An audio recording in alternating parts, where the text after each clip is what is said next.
tawan. Kung maaari, huwag lumabas sa mga oras ng pinakamainit na sikat ng araw, partikular sa pagitan ng alas 11 ng umaga hanggang alas 3 ng hapon. Kung lalabas naman, ay magdala ng payong, pamaypay o minifan, face towel at huwag kalimutan ang inuming tubig. Kapag nakaramdam ng pagkahapo, matinding pagkahilo, panghihina o may kakilalang nawala ng malay dahil sa init ng panahon, agad na magtungo at humingi ng tulong sa pinakamalapit na health facility sa inyong lugar. This is a public service announcement. From PBS, Presidential Broadcast Service at Radyo Pilipinas, Radyo Publiko, 738. Radyo Pilipinas, Radyo Publiko. Radyo Pilipinas, Radyo Publiko.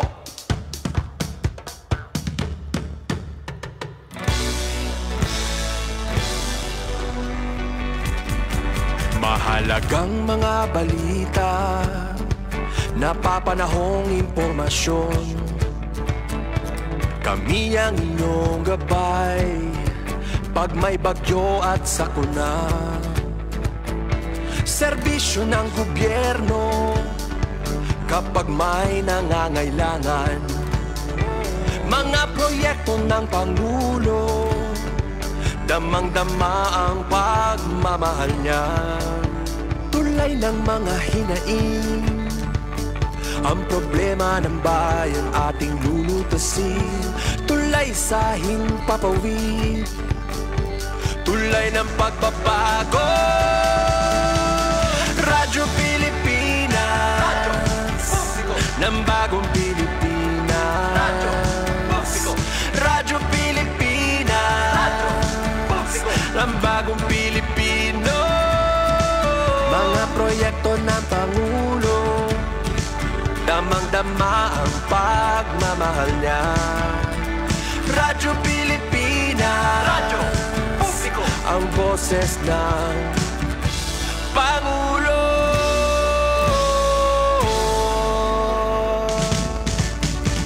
Karamay nyo kami, kahit malayo man kami nakakarating.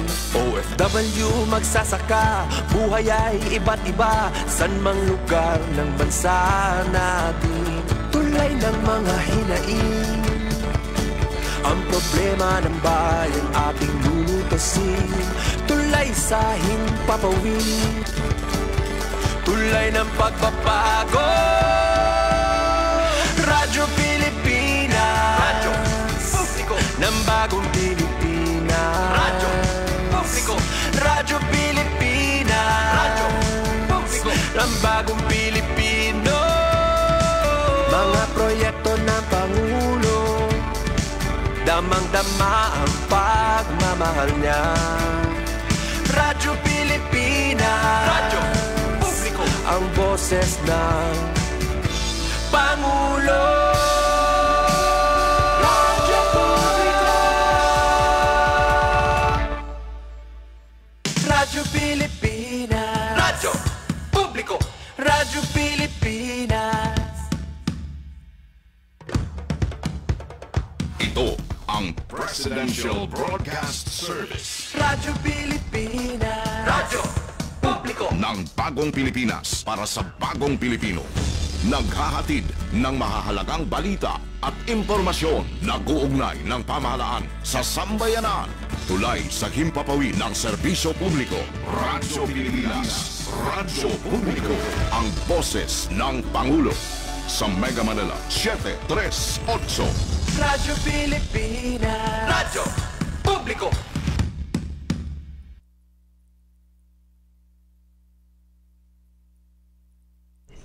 Time check, 3:09 po ng hapon. Tahanan ng OFW, handog ng Department of Migrant Workers at Radyo Pilipinas, Radyo Publiko. Programang maghahatid ng impormasyon sa mga polisiya, programa at mga hakbang ng DMW para sa kapakanan ng ating mga OFWs at kanilang pamilya. Tahanan ng OFW, programang hatid ay agarang serbisyo publiko para sa bagong bayani ng bayan, para sa bagong Pilipinas. Tahanan ng OFW ng Department of Migrant Workers, dito sa Radyo Pilipinas, Radyo Publiko. Magandang araw po sa inyong lahat, lalo't higit sa ating mga minamahal na mga OFWs at inyong mga pamilya. mula po sa tahanan ng mga OFWs. Po ang inyong lingkod, Secretary Hans Leo Kakdak, na nag-iimbita sa inyong lahat na sumubaybay sa ating bagong programa sa Radyo Pilipinas, ang tahanan ng OFWs. Regular itong masusubaybayan tuwing Huwebes mula alas 3 hanggang alas 4 ng hapon sa Radyo Pilipinas, Radyo Publiko sa DZRB 738 AM at maging sa Radyo Pilipinas World Service. Ang ating programa ay mapapanood din sa opisyal na Facebook page ng Radyo Pilipinas at ng Department of Migrant Workers. Sama-sama po nating pag-usapan ang mga kwento ng pagsusumikap ng ating mga bagong bayani at alamin ang mga programa at serbisyo na hatid ng DMW sa ating mga OFWs saan mang panig ng mundo. Bukas po ang tahanan ng OFW sa ating lahat. Kaya't halina't, tutukan at sama-sama nating ipagmalaki sa mundo ang ating mga bagong bayani sa ating bagong Pilipinas. Maraming salamat po.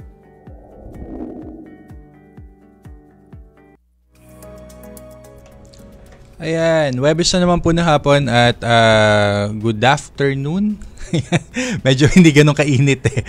Sisimula ng mag-uulan at the past few days, diba? Kaya medyo but just the same po yung mga kababayan natin, medyo maalinsangan at mainit pa rin sa labas. So, syempre, kasabay ng init na yan, mainit na pagbati po sa ating mga kababayan dito po sa Pilipinas, sa kanilang mga pamilya. Syempre, ang ating mga kababayang OFW, saan man po kayong bahagi ng mundo. Good morning, good afternoon, good evening. Ayan, 'di ba? For lahat ng time zone, syempre ang ating mga mahal na mga kababayang OFW. Para sa inyo po ang programa na ito. Ako po si Assistant Secretary Kiko De Guzman ng Department of Migrant Workers at ang co-host ko po sa hapon na ito. Alam ko maraming nakamiss dito eh. Ilang linggo rin din nating hindi nakasama. Syempre ang ating kaibigan, Director ng Institute for Advanced and Strategic Studies o tinatawag lang namin na Research Institute ng Department of Migrant Workers. Hindi po kami marunong mag-abbreviate. Pahabaan ng mga pangalan ng opisina. Ayan. Siyempre po, Director Jazz Gapatan. Dear Jazz, bati ka muna. Salamat Ase Kiko at magandang hapon po sa ating mga kababayang nakikinig at nanonood, mga OFWs at ang kanilang pamilya. Ayan, of course. Saan ka nga ba napunta? Past few weeks. Kung saan-saan, pero mabaling tayo sa mga saan man napunta. Happy birthday sa sisimulan muna namin pang-closing dapat eh. Yes. Mas mamaya isa pang greeting. Shout out pala, happy birthday sa aming pinakamamahal na Undersecretary Yusek P.Y. Kaunan. Pero syempre, bago pa man tayo magsimula ay sa ating pong mga tagapakinig at mga nanonood po ng ating programa sa hapon na ito, live po tayo sa official Facebook page po ng Department of Migrant Workers at syempre sa Radyo Pilipinas sa Radyo Publiko at mapapakinggan at mapapanood din po maya-maya lamang sa RP World Service para naman po sa ating mga kababayan abroad. Ayan, di ba?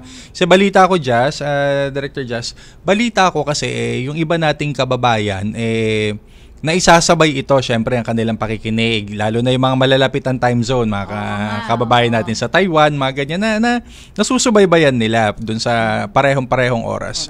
Pero syempre, yung mga kababayan naman natin na medyo kakaiba ang time zone, mabuti pala at meron delayed telecast. At syempre pwede rin naman nilang balikan, di ba? Pwede rin naman nilang balikan. Nandiyan lamang naman po yan sa aming Facebook page. Okay, sa aming Facebook page. At mamaya po, ika-16 na episode, 16th na? Ba? 16th episode na? Di ba? Yeah. Oo nga, 16th episode na po namin at maya-maya lamang po, sabi nga namin ang mga serbisyo po ng Department of Migrant Workers palapit na po ng palapit sa ating mga OFW families at sa ating mga maliban po sa mga MWO natin o sa migrant workers offices. Syempre ay pang-abroad, 'di ba? Pang-international. Syempre ay kami rin po ay nag-expand sa iba't ibang mga regional centers at regional offices namin para naman po mailapit di lamang sa OFW, ganun din po sa kanilang pamilya yung aming mga serbisyo. So maya-maya lamang po, bisita po namin ay mula din sa isa sa mga pinaka-aktibong region natin. Pinakamalaki. Isa sa pinakamalaki in terms of OFW deployment. Ayan. Siyempre, mamaya lamang po yan. At Ang talakayan natin sa regional operation. Oo, talakayan sa region operations. Ayan. Pero bago yan, si Kiko, narito muna ang ilan sa mga balita mula sa tahanan. Ayan. Balita mula sa tahanan. Magandang hapon, narito ang mga pinakamalalaking balita sa DMW itong nakalipas na linggo. Ikatlong anibersaryo ng OFW Hospital ipinagdiwang. Ipinagdiwang ng OFW Hospital ang kanilang ikatlong anibersaryo na may temang 3 taon serbisyo alay sa mga bagong bayani itong nakaraang May 2. May tagline rin itong Heroes, Treating Heroes at itinampok sa selebrasyon ng pagkilala ni Secretary Hans Leo J. Kakdak sa sakripisyo ng mga OFWs at frontliners na dati ring mga OFWs. Tiniyak naman ng panauhing pandangal na si Budget Undersecretary Goddess Hope Libiran ang patuloy na suporta sa OFW Hospital upang maipagpatuloy ang pagtulong sa mga OFWs at kanilang pamilya na nangangailangan ng serbisyong medikal. Pinarangalan din sina Dr. Gap Legaspi at DMW Undersecretary Dominic Rubia Tutay sa kanilang ambag sa pagtatatag ng ospital. Kasunod nito ang photography contest kung saan nagwagi ang photo entry ng nurse na si Alessandra Ventura na pinamagatang Where Healing and Heroism Collide. Mula sa tahanan. Exemption ng DMW program sa election spending ban, aprobado na. Tiniyak ng Department of Migrant Workers ang tuloy-tuloy na serbisyo para sa mga OFWs ngayong election period matapos aprobahan ng COMELEC ang exemption ng 7 pangunahing programa ng ahensya sa spending ban. Kabilang dito ang Action Fund, SPIMS, Balik Pinas Balik Hanap Buhay Program at iba pang reintegration at employment facilitation services. Ayon kay Secretary Hans Leo J. Kakdak, mahalagang exemption upang maipagpatuloy ang pagbibigay ng tulong medikal, legal at pangkabuhayan sa mga OFW at kanilang pamilya kahit may halalan. Iginiit ng kalihim na ang mga programang ito ay hindi maaaring pagpaliban hanggang may mga OFWs na nangangailangan ng tulong. Mula sa tahanan. DMW agad na sumaklolo sa NAIA car accident. Agad na nagpaabot ng tulong ang Department of Migrant Workers sa OFW na si Denmark Masongsong makaraang masawi ang kanyang 4 taong gulang na anak na babae at masugatan ng iba pa niyang kapamilya sa naganap na car accident sa NAIA Terminal 1 noong May 4. Pinaabot ni Secretary Kakdak ang tulong at mensahe ng pakikiramay ni Pangulong Ferdinand R. Marcos Jr. sa kanyang personal na pagdalaw sa burolan ng batang si Malia Kates Yuchen Masongsong sa Lipa City. Tinulungan naman ng Migrant Workers Office sa Prague si Denmark sa pag-abiso sa kanyang employer sa naganap na trahedya. Positibo naman ang employer ni Denmark na makakabalik siya sa trabaho sa oras na magdesisyon siyang bumalik na. Mula sa tahanan. DMW nagpadala ng team sa Myanmar. Naghatid ng tulong ang DMW sa mga OFW sa Myanmar na naapektuhan ng 7.7 magnitude na lindol, partikular sa Mandalay at Yangon noong March 29. Pinangunahan ni Assistant Labor Attaché Don Albert Pangkog ang DMW visiting team na namahagi ng 75,000 pesos na financial aid bawat OFW. Nagsagawa rin ng contract verification at OEC issuance para sa mga OFWs na nawalan ng trabaho. Nitong Labor Day, nagbigay ng video message si Secretary Hans Leo Kakdak sa mga OFW sa Mandalay na tumitiyak na hindi sila pababayaan ng Administrasyong Marcos at patuloy silang susuportahan. Mula sa tahanan. At kami ang inyong mga naging tagapagbalita. Ako si Danilo Garcia. At ako naman si Angel Neliasca para sa tahanan ng OFW, Radyo Pilipinas, Radyo Publiko. Ayan, at syempre punong-puno ang ating balita nitong mga nakaraan at although alam naman natin maraming mga like yung mga celebration OFW hospital, yung mga ganyan syempre tayo talaga namang nalungkot nitong pangyayari dito sa NAIA nung linggo lamang. Parang nakakalungkot dahil pamilya ng isang OFW yung at syempre agaranan man din pong nakapag pagpaabot ng tulong at patuloy po ang suporta ng DMW. Palagian, sabi nga, palagi ang tulong. Nandyan lamang din naman po palagi ang inyong tahanan na nakaagapay at nakaalalay po. And on another note, 'di ba? Yung bisita natin ngayon medyo in the center of the action ng mga ganyan. Action na action at kasama diyan, 'di ba, partner, Director Jazz, binanggit yung sa COMELEC exemption. Ayan, oo. Sa mga kababayan po namin, Huwebes naman na po ngayon, sa Lunes po ang eleksyon. Ano po yan ha, medyo lang po kami. Nag-o-observe lang po ng tamang proseso po na iniatang din po ni COMELEC. Huwag po kayong mag-alala, maliban po dun sa exemption. Kami naman po ay hindi tumitigil sa pagpapaabot ng serbisyo at tulong po sa inyo. Ayan, yung Action Fund, reintegration, yung mga ganyan nandyan naman po. And siguro, diretso na natin, Director Jazz. Ipakilala natin ang ating guest for today, si Kiko. Sino ba ang ating guest? Si RD ng Region 4A. Director April Casabueno. Yeah, hi RD April. Ayan, bumati ka muna RD April at good afternoon. Good afternoon po. Maraming salamat Ase Kiko and Dear Just po sa inyo pong pag-imbita sa akin po bilang representative ng aming action na Region 4A ngayong araw na ito. At magandang araw, magandang umaga, magandang tanghali sa lahat po at magandang gabi at good night po sa iba. Sa lahat na nasa buong panig ng mundo. Good day. Po. Good day. Tama yung pag-good night niya Mga taga 3:20 dito. Yung mga taga New Zealand paggabi na ngayon paggabi na. Kaya So, RD April, konting background.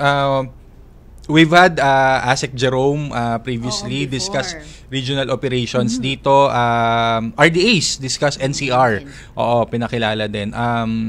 Ano ba yung kaibahan naman siguro doon sa operations naman with a regional office that's outside of Metro Manila? Paano ba yung setup natin, RD April? Actually, magandang tanong yan, Ase Kiko. Kasi po, nung nakaraan, nanood po tayo nung si ASEC Jerome po bilang head po ng ROCO at si RDAs po bilang head naman po ng NCR. Ang regional operations po, actually, napakaganda. Kasi po, kami po sa region, hindi lang kami yung isang probinsya lamang. Yes. Tabi-tabi po kaming probinsya. Like po sa amin, kami po ay 4A, Calabarzon, Cavite, Batangas, Rizal, Laguna, at Quezon. So yun po, tabi-tabi. Pero kahit tabi-tabi siya, iba't iba po ang culture ng bawat probinsya. Tabi-tabi daw siya, pero pag pinag-uusapan yung isang probinsya dyan, talagang ang biyahe niya dumadaan sa central office. Pag Rizal. Pag Rizal. Pero since sa Kalamba po ang ating opisina, regional office, ay kapag Quezon naman po, mga 5 hours po ang biyahe. Wow. So, yun po ang pagkakaiba siguro, unlike po sa regional operations po sa Manila ni NCR, yun po talaga literal tabi-tabi. Pero since dito po pag outside the Metro Manila, medyo yung travel time po natin, ayun ang medyo malayo naman. But despite of the travel time, we find ways di ba? We actually are able. Napasok mo pa ang video. we're able to deliver. We're able to deliver yung serbisyo ng mas malapit at ng mas mabilis. And we're really thankful to the development of at establishment of our regional operations. Exactly po, Asek. Actually, maganda po talaga naramdam ng tao na doon sa mismo sa region po nila, automatic pag alam nila po na sila galing sa probinsyang yun, they don't need to go to the central office. Tapos po, para malayo ang biyahe, luluwas pa na Maynila. Pero pag nandun na po sa regional office, mas malapit po. Mas ramdam din po nila. Tsaka po, mas maganda po ang ugnayan kasi iba kapag kababayan. Opo. Yun, tama naman yan. Iba ang connection kapag kababayan. I think that's the reason why you said, iba yung, may magandang serbisyo talaga na nailalapit sa mga OFWs natin, mga kababayan natin sa Calabarzon. Yeah, especially for yung mga kababayan natin in Vismin, and I used to handle regional operations, so talagang iniikot namin. Iba yung binabiyahe mo lang ng bus. Kahit sabi yung pang may biyahe ka ng 5 oras, bus kasi yon o kaya jeep. Iba yung kailangan mong lumipad all the way papunta ng Metro Manila. And then also, iba yung kausap mo, 'di ba? Kababayan mo, nagkakaintindihan kayo, yung sitwasyon nyo doon, 'di ba? Iba yung I remember one RD, she was actually saying, Ase kawawa po kasi na landslide. Madali nilang maintindihan na landslide prone yung area, yung pamilya ng OFW na nasalanta yung mga bahay, yung mga madali nilang maintindihan because they share the same experience.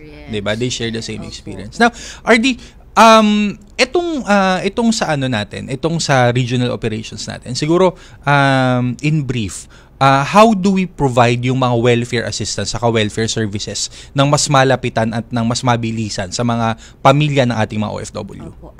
ASEC, pagdating po sa regional operations, para rin po sa kalaman po ng lahat, since kami po ay may isang regional office, in the future po, at meron naman po ibang region din naman, may mga provincial offices na. And in the future po, hopefully po lahat ng region ay magkaroon ng provincial offices. Kasi po, nabanggit ko kanina, lahat ng region, hindi na siya isang, kumbaga, iba-ibang probinsya po siya. So, sa ngayon po, ang ginagawa po natin, nakikipag-ugnayan po tayo para mas mapadali. Maganda po ang ugnayan po natin sa lahat ng LGUs. Lahat po ng LGUs across the board, across the region, yan po ay inisa-isa po natin ang mga LGUs through their pesos and through their CSWDO or yung mga MSWDO, yung mga social welfare development offices po nila. Sila po kasi ang may mga magandang database at sila rin po ang nakakalapat, nakaka-coordinate natin na maayos para tuwing meron pong mga OFWs na nangangailangan, ay sila po talaga ang madaling lapitan at sila po ang madaling makipag-coordinate sa atin. In parallel, meron din po tayong mga OFW associations na sila po mismo, yung mga voluntaryo po nating mga ex-OFWs na gumagawa po sila ng asosasyon at sila po ay talagang aktibo rin nakikipag-ugnayan po sa regional offices. So kami po, in our part sa region, madali po naming nako-coordinate agad ang mga tulong po natin sa kanila. Natatarget po natin kagad kung sino po yung mga OFWs na nangangailangan ng welfare services. Isa yan sa mga best practices, I think. And to mention, I think ito, we don't want to dwell on this, pero I know galing sa Lipa si OFW Denmark Masongsong at yung kanyang namatay na 5-year-old na anak. Masabi lang natin anong updates ng mga nabigay natin na tulong sa kanya katulad. Yes po. Actually po, they're just kinikilabutan pa nga po. Ngayon po totoo lang po na po. Kasi po si OFW Denmark po ay paalis, 'di ba? Papunta pong Czech Republic. Siya po ay taga-Lipa. Ako rin po ay taga-Lipa. Mismo pong kababayan ko po siya. Yung isa po niya nagmamatandang pinsan ay kakilala ko po mismo. Kaya po talagang mas lapat po tayo sa kanila.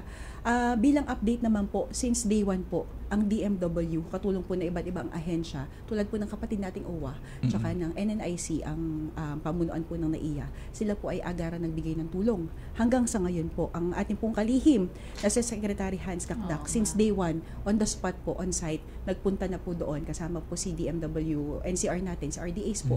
Sila po ang una na nagbigay ng unang tulong. Tapos po, nung nalaman po natin na si OFW Denmark po ay taga-Lipa, yun na po yung sa atin sa Region 4A, agad naman po kaming pumasok. Yun po ang maganda sa regional operations ngayon. Nako-coordinate po natin per region kung ano po yung mga kailangan. So dito po, as an update po, na iuwi na po sa Lipa, Batangas, yung labi po ni Malia. And patuloy po natin binibigyan po ng lahat ng assistance sa funeral, expenses, lahat services kung ano pong kailangan po nila. And then po, as an update din po, doon po sa hospital naman po, naoperahan po yung asawa niya, pero under recovery na po, and hopefully po ay si Miss Cynthia po ay makalabas na within this week. We are just waiting for the doctor's clearance po. Ngayon nga po ay nandun po sila ngayon, and then yung mami po ni OFW Denmark, si Lola, ay nakalabas na po kahapon. Nakita na po niya si Malia, naiuwi na po natin siya kahapon sa Lipa, Batangas, and lahat naman po ng assistance, sabi nga po ni Secretary Hans, ay ibibigay po natin lahat po from financial assistance, legal assistance for the kaso, as well as po yung psychosocial support. Which is very important. Yes, diba? Which is very important. And ano ko lang, and baka kasi maano mga kababayan natin na kailangang umabot sa ganitong sitwasyon para maiparating o maipahatid yung tulong at serbisyo. Hindi ito po yung mga circumstance na kung hangga't maaari po sana hindi tayo umabot. Hindi umabot. Pero nakahanda, 'di ba? Nakahanda po ang departamento, nakahanda po ang DMW para po umagapay, umalalay doon sa ating mga kababayan. But in better and at least in more at kung kumbaga in better circumstances, we do also provide other services, other forms, kahit mga welfare services and can you tell us a bit more about those services na atin din namang naipapaabot sa ating mga kababayan. Bilang ang regional operations po or regional offices po natin, sabi nga po namin, kami po ang regional operating arm ng DMW Central Office. Lagi po namin ipinapabatid sa publiko at sa mga OFWs and to their families po na marami po tayong services to give protection and welfare to the OFW and their families. So, part po ng welfare and reintegration services po natin na binibigay sa Kiko and Dear Joss, hindi po yung ganitong sitwasyon lamang. Ito po ay meron din po tayo mga welfare and reintegration services tulad po ng mga financial assistance po natin. Actually, yung po alam po natin lahat yan, Action Fund. Kumbaga sa distress OFWs, meron din po tayong mga LPOR. Yun po yung tinatawag natin, si Kiko na KKK. Ang ating KKK ngayon po. At doon po sa KKK, part po doon yung kaalaman o yung educational po. And to be, as an update po, nagkaroon po tayo sa Region 4A nung nakaraang linggo lamang po. Sa tulong po, sa tulong po, in partnership with BDO, ang Business Development Mentoring Program po sa mga OFWs. That is nice. Yes po. Yun po yung mga parts po ng program. Actually, nag-pilot sa kanila. Mamaya ako sana igagano pero nabanggit na early April. Pero okay. Nag-pilot yun sa kanila, Director Jazz, yung ating business mentoring program sa Batangas yan last week. Yan yung nila. So I think 36. 36 na OFWs, former OFWs. Some of them are actually solo parents na nag-undergo ng business mentoring training para at least yung iba may negosyo na para dun sa improvement ng negosyo nila, yung iba ay nagpaplano pa lang or nagbabalak pa lang ng negosyo nila. For context po, dear April, gano'ng karami ba ang clientele nyo sa Calabarzon? At sino-sino ang mga partner agencies natin maliban sa BDO? Mukhang magandang i-benchmark na best practices to eh. Dear Jazz, si Kiko, nabanggit nyo nga po kanina, ang Region 4A po ang isa sa pinakamalaking deployment ng OFWs abroad. Na nakaraan nga po nating labor migration planning po ng DMW Central Office po. Nakita po doon sa MITS na data na kami po ang pinakamalaki ang deployment po. Actually po, in a day, we can process po ng 100 clients po. On average po na processing po. Opo. Kaya naman po yun. All services naman po across the board for region. Yun po yung mga kumukuha po ng OEC na daily po natin. At yun po yung mga lumalapit sa opisina natin nang hihingi ng assistance and other kinds of assistance po. Yun po. Napakalaki po ng DMW 4A. Ayan. At bitinin natin ng konti, di ba? Maya-maya lamang ibabalikan natin yung iba pang mga usapin tungkol po sa mga serbisyo po ng ating regional office sa Calabarzon. At may mga kasama rin tayo syempre yung OFW mamaya na magbabahagi din ng kanyang kwento at syempre ng kanya namang karanasan din at ang tulong na atin din namang naipahatid mula po sa DMW. So magbabalik po ang tahanan ng OFW. Radyo Publiko, serbisyo, Bayang News Nationwide. Balitang pambansa. Sa ulo ng ating pinakamalawak na pagbabalita. Ang radyo ng Pilipinas. Radyo Pilipinas. Balitang mahalaga sa bawat mamamayan. Ang radyo ng publiko. Radyo Publiko. Nag-uugnay ng pamahalaan sa sambayanan. Ay inyo ring mapapakinggan sa 104.3 FM band. Magkaisa, magtulungan para sa pag-unlad ng ating bansa. Radyo Pilipinas. Radyo Publiko sa 104.3 The Capital. Ang ating mga programa at serbisyo para sa mamamayang Pilipino. Ibabahagi natin mula alas 6 ng umaga hanggang alas 12:30 ng tanghali. Monday to Friday sa 104.3 FM band. Radyo Pilipinas, Radyo Publiko, and The Capital. Ang boses ng Pangulo. Sabay na maghahatid ng serbisyo sa mamamayang Pilipino in the new era of collaboration. Basta mula sa iba't ibang bahagi ng bansa. Radyo Pilipinas, Radyo Publiko sa 104.3 The Capital. This is a public service announcement. Discipline is the key. Umiwas sa aksidente sa daan. Ang pagmamaneho ay may kaakibat na responsibilidad, hindi basta mapaandar lang ang sasakyan. Kilatisin ang sarili, ang kahandaan sa manibela, siguruhing inyong konsentrasyon ay hindi magagambala. Importante rin na ating laging isipin, init ng ulo ay huwag pairalin, bagkus kaligtasan ng lahat ang siyang dapat unahin. Isang mahalagang paalala mula sa Presidential Broadcast Service at Radyo Pilipinas, Radyo Publiko, 738. This is a public service announcement. Public service announcement from PBS, Presidential Broadcast Service at Radyo Pilipinas, Radyo Publiko, 738. Radyo Pilipinas is on Viber. Viber. One tap and swipe. Nandyan na lahat. Receive credible news and information. Pati mga trending topics at videos. Sure na meron dito niyan. Stay on track with Radyo Pilipinas on Viber. Pick up real news. Catch the latest and biggest stories. Search Radyo Pilipinas on Viber and hop in to our community. Good news! Ang inyong pinagkakatiwalaang Radyo Pilipinas nasa TV na. Oo, nasa TV na. Ang Radyo Pilipinas 738 AM ay live nang mapapanood sa Channel 3 ng ABS-CBN TV Plus at Channels 45 to 49 ng GMA Affordabox. Kaya may access ka na sa balitang totoo anytime, anywhere. Sa radyo, sa social media at TV. Radyo Pilipinas 738 AM. Tahanan ng OFW ng Department of Migrant Workers dito sa Radyo Pilipinas, Radyo Publiko.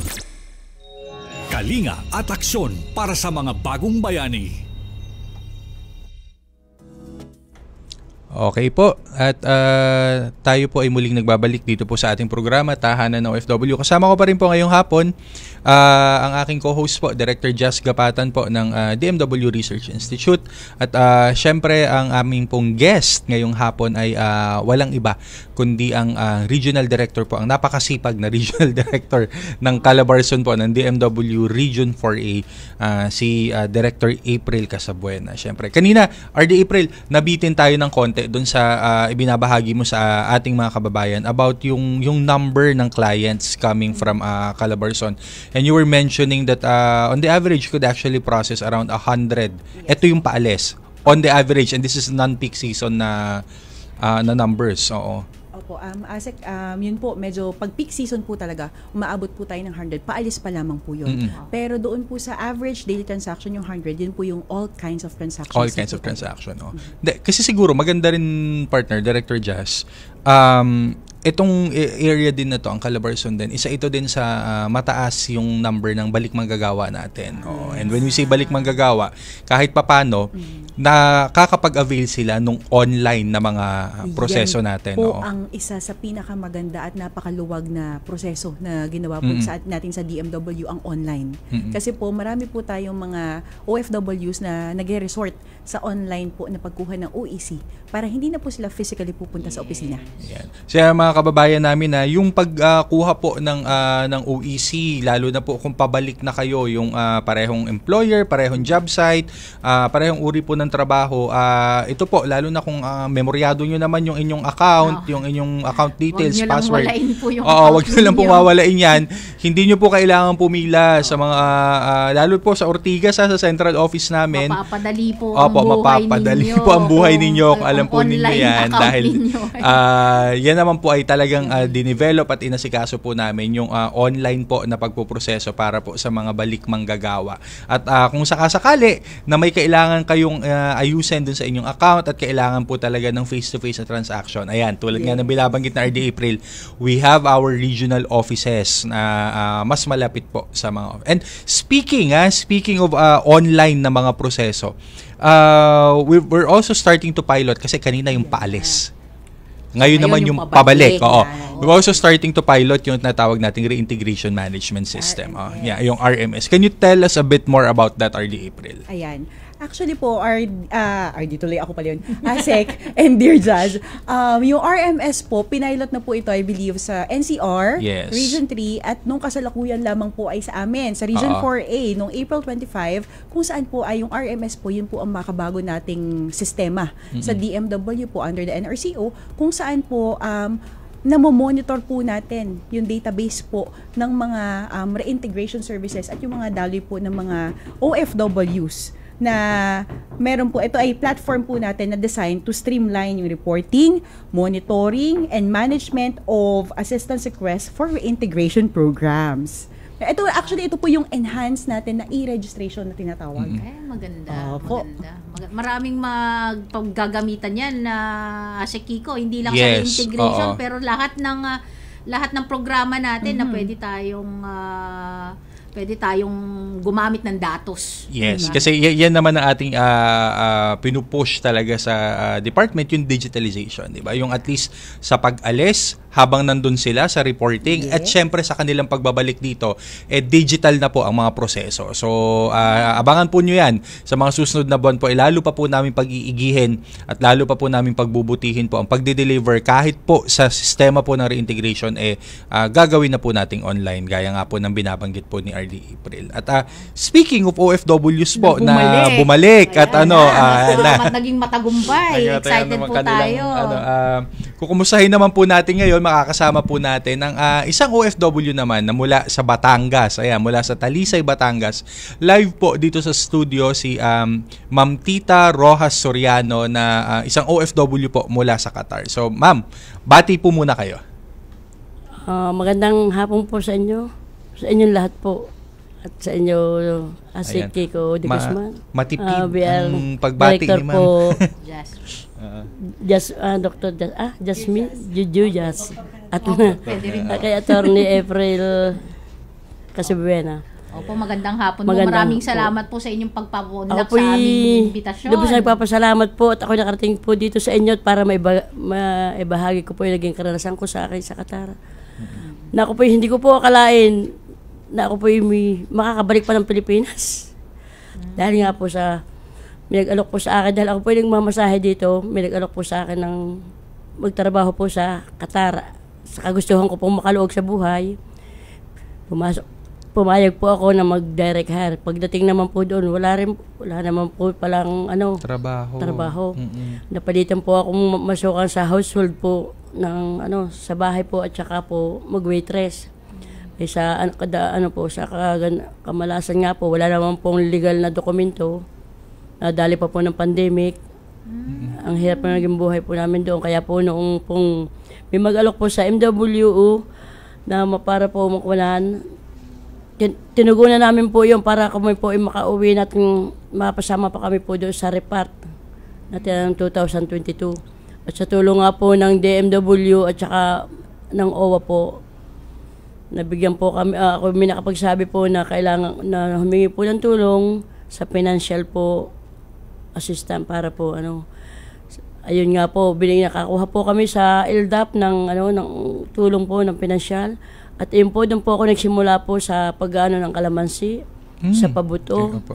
Tapos po nung makapon po yung pinabading at siyempre marami pong proseso. At sa awa naman po ng Diyos na naman po namin po yun sa loob po ng 6 na buwan nakakabinta.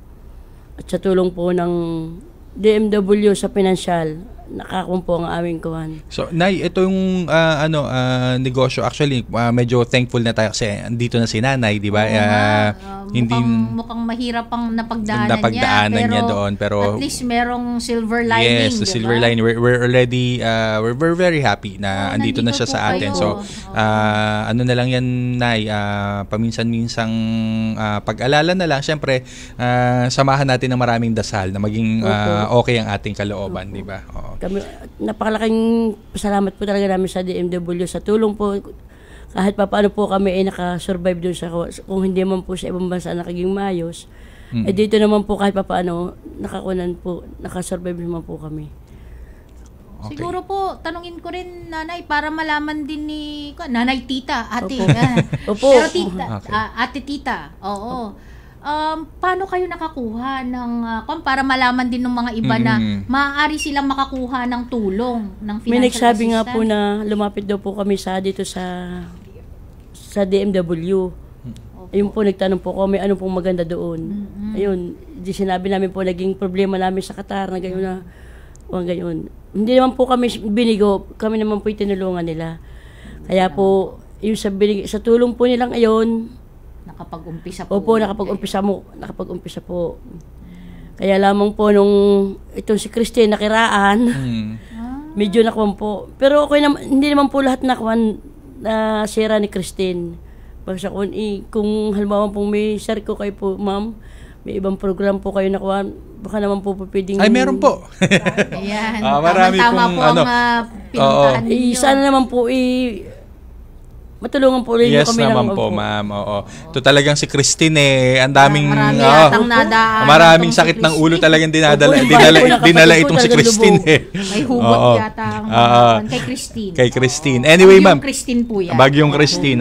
Ma'am, mabalik lang tayo dun sa kalamansian natin, doon sa ating ito po ay kumbaga taniman, tama ba? Taniman ng kalamansi. Pabuto muna po, sir. Pabuto, oo. Sir, pagtapos po yung pabutong yun isimuloy po, tayo, atin pong ibabading, ang igagrafted po yun. O-order po tayo ng mga ko sa Mindoro. Naalala mo ba bang gumawa ng gano'n? Marunong ka ba? Marketing, grafting, high school. Yan, sir po, yung ganyan po.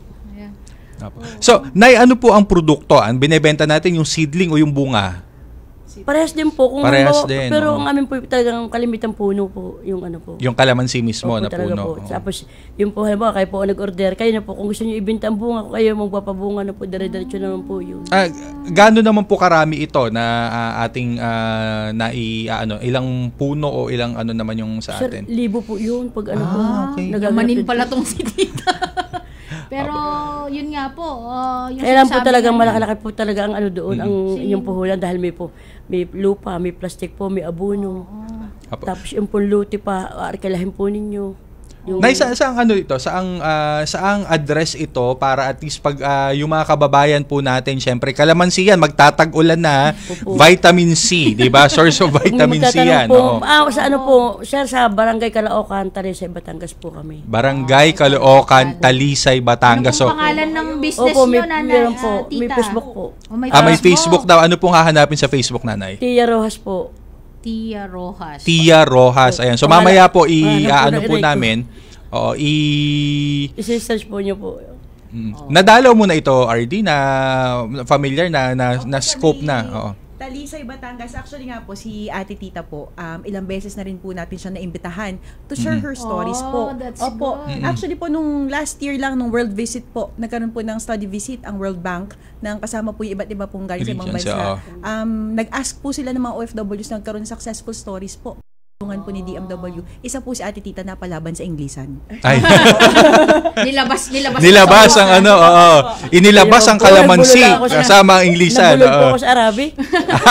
Ay, opo, kasi gustong-gusto po talaga ng mga, kung alam nyo lang po, foreigners, maraming mga bansa ang nag-a-ask sa Philippines for a study visit or knowledge exchange, sabi nga nila. Kasi bini-benchmark nila ang Philippines sa labor migration governance. Saka syempre, even yung pagbalik, di ba? Even yung pagbalik. Yun na ang gusto nila. Kasi yung reintegration talaga is really one of the... Umiyak pa nga yung isang Nigerian. Ay, may Nigerian. Umiyak siya nang malaman yung mga naging buhay na. Pero di ba, Linay, so ito ay sa Talisay, Batangas. So ito sila RD April, malamang to may nagre-ready na to ng mga ng plano para doon sa kasi ang maganda dito, RD, may nasimulan siyang negosyo. May nino-nurture niya yung negosyo, may vision siya na kung anong pwedeng, may partnership tayo with the Department of Agriculture, by the way. We could actually include that doon sa farm entrepreneurship, di ba, na wino-workout natin. Opo, kasama na po yan, Asik Iko. Bukod pa po doon, may partnership din po tayo with DTI ngayong darating ng Hunyo. Yung Kalakal Calabarzon Trade Fair. Kausap ko po si Ate Tita nga po, sabi ko, Ate Tita, magpadala tayo doon ng mga kalakal mo na kalamansi, baka maibenta. Yes, oo. So ayan. Yun po ay gaganapin sa Glorieta Mall sa Makati on June 18 to 21 po. Magkakaroon po tayo ng booth doon kung saan po kalakal po mismo ng mga OFWs. Yan. Kalakal Calabarzon. Kalakal Calabarzon. Ito yung magkakasunod ito, partner, Dear Jazz. Actually, iba-ibang region. Mula nung tayo ay nagkaroon ng partnership with the Department of Trade and Industry, talagang pinupush, nagpapasalamat po kami sa DMW, nagpapasalamat po kami kay Secretary Chris Roque of DTI.